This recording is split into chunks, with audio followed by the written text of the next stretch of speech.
Hi everyone, आप सभी लोगों का मेरे यूट्यूब चैनल में बहुत बहुत स्वागत है। तो आज की वीडियो के अंदर मैं आपको समझाने जा रहा हूँ बहुत ही ज़्यादा इंपॉर्टेंट टॉपिक, और ये टॉपिक है आपका चोक्काई एंड दोक्काई से रिलेटेड। जी हाँ, बिल्कुल, चोक्काई एंड दोक्काई। तो चोक्काई का मतलब होता है लिसनिंग एंड दोक्काई का मतलब होता है आपका रीडिंग। तो जापानीज लैंग्वेज की जो जो स्टूडेंट प्रिपरेशन कर रहे हैं उनको ये पता होना बहुत ज़्यादा ज़रूरी है कि चोक्काई एंड दोक्काई को हम किस तरीके से पढ़ें, पढ़ने का एग्जैक्टली तरीका क्या है। अभी रिसेंटली मैंने आपको 3 वीडियोस दी हैं, और 3 वीडियोस जो हैं वो रिलेटेड है कि how to learn vocab, how to learn grammar and how to learn kanji. इनको पढ़ने का एग्जैक्ट तरीका बताया मैंने कि आपको कैसे पढ़ना है, और वो भी एग्जैक्ट तरीके से। ठीक है, अगर आपने अभी तक वो वीडियो नहीं देखी है तो एक बार जाकर के जरूर देख लीजिएगा, क्योंकि उन वीडियो के लिंक मैंने डिस्क्रिप्शन में लगा दिए। बाकी आते हैं हम आज के अपने वीडियो के अंदर। जैसे कि मैंने आपको ऑलरेडी मेंशन कर दिया है कि हम ये जानेंगे कि चोक्काई एंड दोक्काई की प्रिपरेशन कैसे। सबसे ज्यादा कंफ्यूजन भरा जो टॉपिक होता है वो यही होता है कि चोक्काई एंड दोक्काई को शुरुआत इसकी कब से करें, कब से इसको पढ़ना स्टार्ट करें। काफी सारे स्टूडेंट इसी चीज में कंफ्यूज रहते हैं। बहुत सारे स्टूडेंट ऐसा करते हैं कि भाई जब एग्जाम होने वाला था उससे 1 मंथ पहले बैठते हैं करने, या फिर विद इन 15 डेज उसको करने बैठते हैं कि भाई अब करते हैं, अब हमारा एग्जाम हो जाएगा। तो ऐसी गलती बिल्कुल भी मत करना, क्योंकि ये हमारी सबसे बड़ी गलतफहमी है कि हम एग्जाम से कुछ दिनों पहले ही जो है चौकाई और दोकाई करने बैठेंगे और हमारा एग्जाम अच्छे से क्लियर हो जाएगा। तो मैं आपको बता दूं, अगर आप ऐसा सोच रहे हैं तो बिल्कुल गलत है। करना क्या है, सही तरीका क्या है? सही तरीका ये है, जिन स्टूडेंट ने एग्जाम्पल के लिए इस बार अप्लाई करने की जो सोच रहे हैं कि जुलाई में एग्जाम के लिए वो अप्लाई करेंगे, तो उन स्टूडेंट ने ऑलरेडी N5 की पढ़ाई स्टार्ट कर दी होगी जैन में, और अब ऑलरेडी फरवरी चल रहा है। तो मैं आपको ये रिकमेंड करूंगा, जनवरी था आपके पास पूरा पूरा पढ़ने के लिए। जनवरी में आपने काफी सारी चीज जो है वो सीख ली होगी, लाइक हीरागाना, काताकाना, कांजी भी आपने कुछ सीख ही ली होंगी, और अब तक आपके लगभग 4-5 चैप्टर भी हो चुके होंगे। यानी कि ओवरऑल अगर मैं कहूं तो आपको वोकैब की भी थोड़ी नॉलेज हो गई है, आपको कुछ पैटर्न की भी नॉलेज हो गई है, और कुछ कांजीज भी आप जान गए हैं। ठीक है, तो जब मार्च स्टार्ट होगा तो मार्च के स्टार्टिंग से यू कैन स्टार्ट, आप स्टार्ट कर सकते हो दोक्काई और चौकाई दोनों। अब सवाल ये आता है कि सेंसे हमने तो इतना पढ़ा नहीं है कि हम दोक्काई सॉल्व कर लें। ठीक है, बिल्कुल सही बात है कि आपने इतनी पढ़ाई नहीं करी है कि आप दोक्काई या चौकाई सॉल्व कर लो, लेकिन हम प्रैक्टिस कर सकते हैं। क्योंकि दोक्काई और चौकाई के अंदर जो एक बहुत बड़ा रोल प्ले करता है ना, वो है हमारी प्रैक्टिस, हमारी डेडिकेशन। क्योंकि मैं ये मानता हूं कि भाई एग्जाम से पहले विद इन 1 मंथ आप अपने आप को यूज टू, अगर आप 1 मंथ देते हो ठीक है, किसी लेवल तक तैयारी हो जाएगी, लेकिन इससे कम समय में तो भाई दोक्काई और चौकाई की प्रिपरेशन हो ही नहीं सकती। क्यों? क्योंकि ये टाइम लगता है इस पूरी प्रोसेस को करने में। आप सिंपल सी देखो चीज, जब आप N5 ही नहीं, कोई भी लेवल का स्टूडेंट है, जब आप पूरे मोटिवेशन के साथ कभी दोक्का पढ़ने बैठते होगे, बुक उठाई आपने, आपने एक लाइन पढ़ी और वो लाइन समझ में नहीं आएगी, मैं आपको गारंटी दे रहा हूँ। और जब एक लाइन समझ में नहीं आएगी, आप बुक बंद करके रख देते हो, यार अब बाद में पढ़ूंगा, यार इसमें तो समझ में नहीं आ रहा कुछ भी, है ना। तो हमें ऐसा लगता है कि मेरी वोकैब कम है, क्योंकि जैसे ही पढ़ा समझ में नहीं आया, बंद कर दी। फिर यार ये तो बहुत टफ है, वोकैब पढ़नी पड़ेगी, बाद में करूंगा। बाद में करने के चक्कर में वो बाद में कभी होता ही नहीं है, वो बात कभी आता ही नहीं है। अब हमें क्या करना है, कुछ सिंपल सी चीज है, ट्रिक है, इनको आपको फॉलो करना है। तीसरा मंथ जैसे ही आपका मार्च स्टार्ट होगा, आप सभी लोग, चाहे N5 है चाहे N4, कोई भी लेवल है, आप अपनी दोक्काई की बुक उठाएं। N5 वाले मातोमे की बुक ले सकते हैं दोक्काई के लिए, या कोई भी ऐसा मटेरियल ले ले जापान फाउंडेशन जाकर के जो N5 के लिए सुइटेबल हो। अब करना क्या है, बहुत सिंपल सी चीज करनी है, आपको एक दोक्काई ले लेनी है चैप्टर 1 की, और उसको पढ़ने की कोशिश करनी है। अब देखो यहाँ पर कुछ स्टेप्स होते हैं जो आपको हमेशा फॉलो करने हैं। पहली चीज, कितनी ही बड़ा पैराग्राफ क्यों ना हो, कितनी बड़ी दोक्काई क्यों ना हो, आपको उस पूरी दोक्काई को देख करके खौफ नहीं खाना है कि यार ये इतनी बड़ी दोक्काई तो कुछ हमने आता ही नहीं है। ठीक है, तो ऐसा नैरेटिव अपने दिमाग में रखना मत। आपको बस ये टारगेट रखना है कि मुझे सिर्फ 2 से 3 लाइन समझनी है, और बिल्कुल फ्रेश माइंड से, बिल्कुल माइंड में प्रेशर नहीं होना चाहिए। चाहे आप मॉर्निंग में उठ के कर लो, चाहे रात में कर लो, जब आप अच्छा फील कर रहे हो। क्योंकि भाई मैं स्ट्रांगली बिलीव करता हूँ, दोक्काई चौकाई तभी करो जब आपका माइंड एकदम फ्रेश हो, आप बिल्कुल एक्टिव होगी, हाँ कुछ करने का मन कर रहा है, दोक्काई चौकाई करो। तो जब आपको ऐसा फील हो कि भाई अच्छा मेरा मूड आज बढ़िया है, तो आप दोक्काई उठाओ। कोशिश ये करो कि आपको 2 से 3 लाइन ट्रांसलेट करनी है, क्योंकि 110% गारंटी है कि जब आप पहली लाइन पढ़ोगे ना, तो आप फंस जाओगे पहली लाइन के अंदर ही, आपको लाइन ही नहीं पढ़ी जाएगी। कुछ वर्ड्स कोरे सोरे, अरे वाह गा, इन सब के अलावा आपको जो भी नया वर्ड्स आएगा वहां फंसोगे, क्योंकि उसके सिंपल से रीजन है, N5 की बहुत सारी वोकैबलरी है। हो सकता है वो N5 के जितने चैप्टर्स कहीं से भी वोकैबलरी ले ली गई हो और आप वहां तक पहुंचे ही ना हो, तो ऑब्वियसली सी बात है आप वहां अटकोगे। करना क्या है, बहुत सिंपल सी चीज है। आप ये देखो उस पूरी एक लाइन में, एक सेंटेंस के अंदर आपको कितना समझ में आ रहा है। कोरे सोरे अरे वाह गा समझ में आ गया, ठीक है, फुल स्टॉप लग रहा है, सेंटेंस खत्म है, समझ में आ गया, ठीक है। अब आते हैं वोकैब। कुछ नया वर्ड है, समझ में नहीं आ रहा, उस वर्ड को या तो अंडरलाइन कर लिया आपने, अच्छी बात है, साथ ही साथ एक नोटबुक भी रख लो अपने साथ में, ठीक है। उस वर्ड को लिखो नोटबुक के अंदर, उसका मीनिंग निकालो डिक्शनरी पे सर्च करके, और उस मीनिंग को लिखो अपनी नोटबुक में और याद भी करते चलो साथ ही साथ। मैं ऐसा क्यों कह रहा हूं, उसका रीजन बहुत सिंपल सा है भाई। मैं हमेशा से आपसे यही बोलता हूँ कि अपने आप को लिमिट मत करो, अपनी लिमिट जो है वो तय मत करो कि N5 में सिर्फ इतनी ही वोकैब पढ़ूंगा, नहीं, जितनी पढ़ सकते हो पढ़ो। वोकैब को याद करने का तरीका मैंने बता दिया, रट्टा मारोगे प्रेशर होगा दिमाग में और आप भूलने के पूरे पूरे चांसेस होंगे। रट्टा नहीं मारो, तरीके से पढ़ो, ठीक है, जो मैंने आपको अभी तरीका बताया उस तरीके से वोकैबुलरी को याद करो, ठीक है। उसमें दो फायदे होंगे, पहला, एक तरफ आपकी ग्रामर चली रही है जिसमें आप वोकैब पढ़ ही रहे हैं, दूसरी तरफ आपकी ये वोकैबुलरी जो आप खुद से कर रहे हो, ठीक है। तो इससे बेनिफिट ये होगा कि आप जब पहले दिन करने बैठोगे ना तो आप 2 से 3 लाइन ही पढ़ पाओगे, क्योंकि पहले दिन आपका मन बिल्कुल नहीं करेगा दुक्का ही पढ़ने का, क्योंकि बहुत बोरिंग टॉपिक है।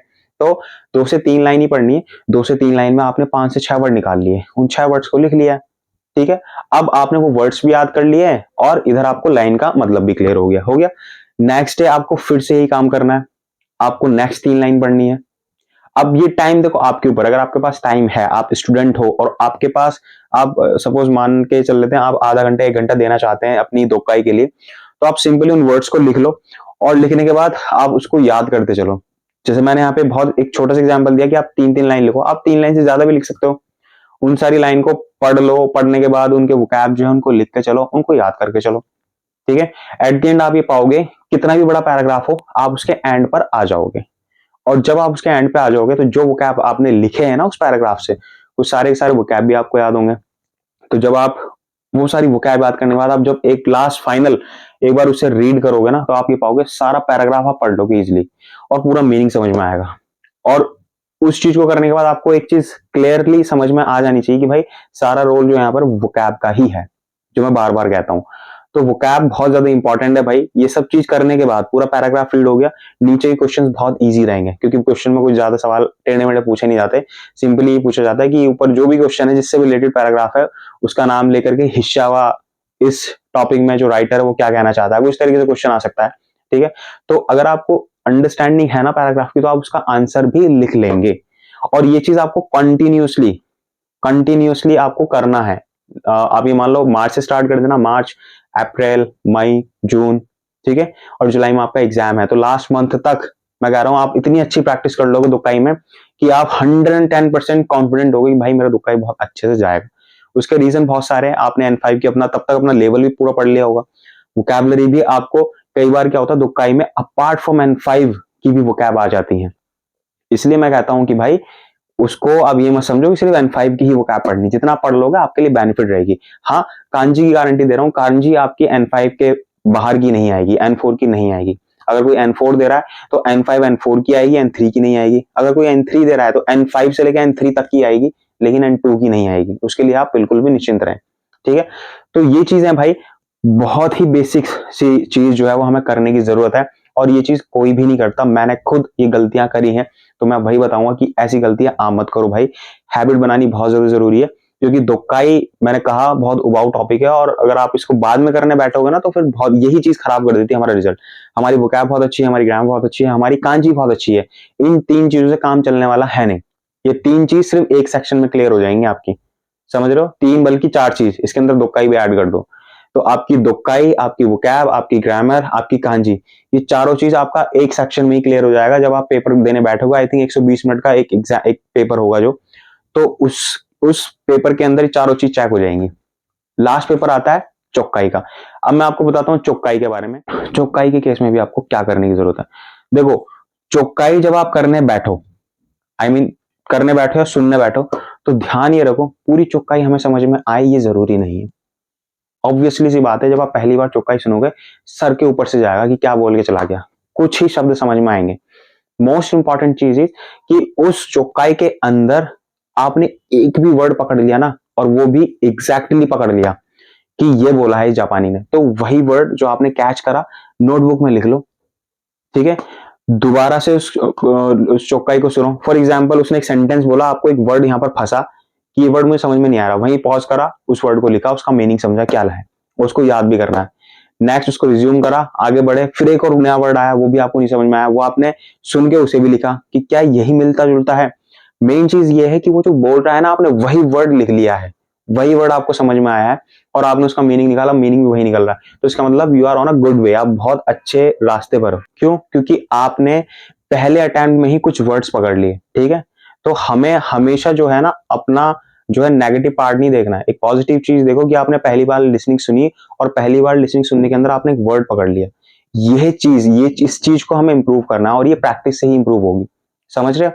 हमारी प्रॉब्लम क्या होती है कि हम चौका ही सुनने बैठे हैं, वो पूरा बोल के चला गया और हमें समझ में ही नहीं आया, अरे क्या बोल के चला गया है। ठीक है, एक बार सुनते, दो बार सुनते, तीन बार सुनते, फिर हम परेशान हो जाते हैं, यार मेरे से नहीं हो रहा, कह के रख देते हैं, बाद में देखेंगे, तो बाद में वो कभी होता नहीं है सबसे। और इसके अलावा मैं बताऊं, कुछ लोग जो है मेट्रोज वगैरह में ट्रैवल करते हैं, लिसनिंग सुन रहे हैं, तो भैया ऐसा मत करो, क्योंकि शोर शराबे में, मैं नहीं मानता शोर शराबे में आप लिसनिंग सुन पाओगे, डिस्ट्रैक्शन होता ही होता है। तो मेट्रोज में या कहीं जा रहे हो, वहां पर आप बिल्कुल भी ऐसा ना करें कि आप कान में लगा ईयरबड और आप लिसनिंग सुनने की प्रैक्टिस कर रहे हो, तो ऐसा ऐसा करने से कुछ होने वाला है नहीं। ठीक है, मेरे हिसाब से जितना शांत माहौल में बैठ के करोगे, उतना ही आप फोकस्ड होकर के काम कर पाओगे। तो इसके अंदर भी आपको यही सिमिलरिटीज मिलेगी कि भाई लिसनिंग सुनो, जो वर्ड समझ में आ रहा है उसको लिखो और उसको याद करो। ठीक है, this is the also best way चौकाई को करने के लिए। और इसको भी आप मार्च से या मार्च के हाफ से स्टार्ट कर दें तो बहुत अच्छा रहेगा, क्योंकि एग्जाम तक आपके पास खूब अच्छे से इसकी प्रैक्टिस हो जाएगी।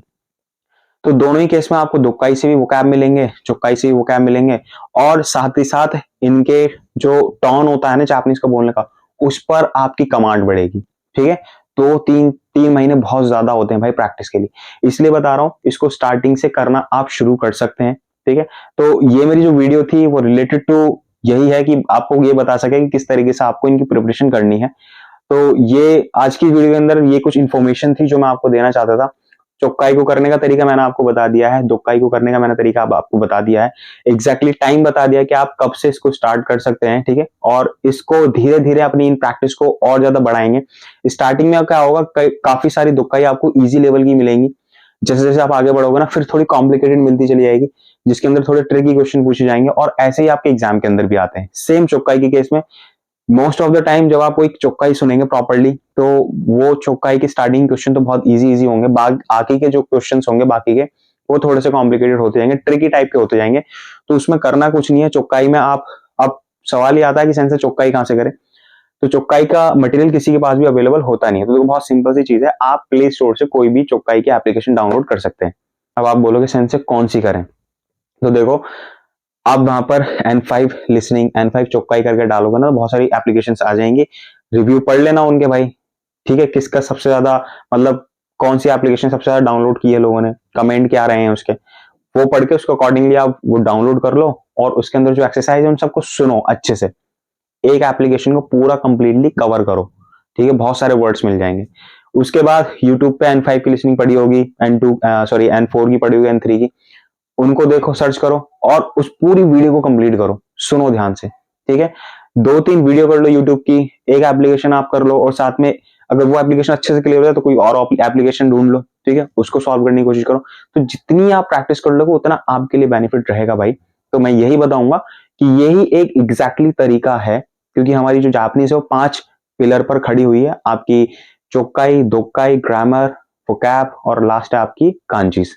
ठीक है, ये 5 पॉइंट जिसके भी स्ट्रांग है ना, तो वो जापानीज बहुत इजीली तरीके से क्लियर कर लेगा। सो आई होप कि जो इन्फॉर्मेशन मैं आपको आज की वीडियो के अंदर देना चाहता था वो आपको मिली होगी। तो अगर वीडियो पसंद आई है, वीडियो को लाइक जरूर कर लेना, चैनल को सब्सक्राइब करना बिल्कुल मत भूलिए, क्योंकि पूरे यूट्यूब पर ये एकमात्र है चैनल है जहां पर आप जापानीज बिल्कुल फ्री में और बिल्कुल 0 टू हीरो लेवल तक की जापानीज सीखेंगे मेरे साथ। तो मिलते हैं अपनी नेक्स्ट वीडियो में कुछ तरह इंटरेस्टिंग एंड इन्फॉर्मेटिव वीडियोस के साथ।